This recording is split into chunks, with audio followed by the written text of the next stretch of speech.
দল আছে যেটা জামাত পায়ে পাড়া দিয়ে ঝগড়া করতে চাচ্ছে। আমরা এখনো বলি দেশে গণতন্ত্র এখনো ফিরে আসে না। নির্বাচন হওয়ার পরে গণতন্ত্রের একটা ধাপে আমরা অতিক্রম করব।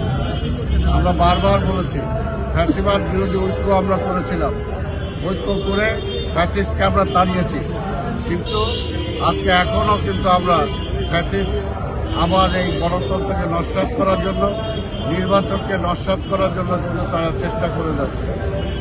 কাজেই এমন কোনো আচরণ কারো থেকে করা উচিত না যে নির্বাচন ব্যাহত হয়। আর নির্বাচন আসতে তো একটু উত্তেজনা হবেই, কাজে সেই উত্তেজনা যাতে ব্যাপকভাবে না বাড়ে এবং জনগণের মধ্যে যাতে সেই উচ্ছৃঙ্খলতা না ছড়িয়ে পড়ে সেটার জন্য বলবো। আরেকটা বলবো যে আমরা যারা যে সমস্ত রাজনৈতিক দলগুলো আজকে নির্বাচনে অংশগ্রহণ করছি, আমরা যদি চাই সবাই মিলে একটা সুস্থ নির্বাচন হবে, গ্রহণযোগ্য নির্বাচন হবে, কোথাও কোনো গোলযোগ হবে না, আমরা নিজেদের মধ্যে যদি আমরা ঠিক করে নেই তাহলে তো কোথাও কিছু হওয়ার কথা না।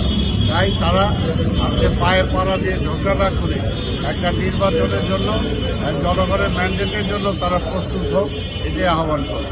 ধন্যবাদ। ঠিক আছে।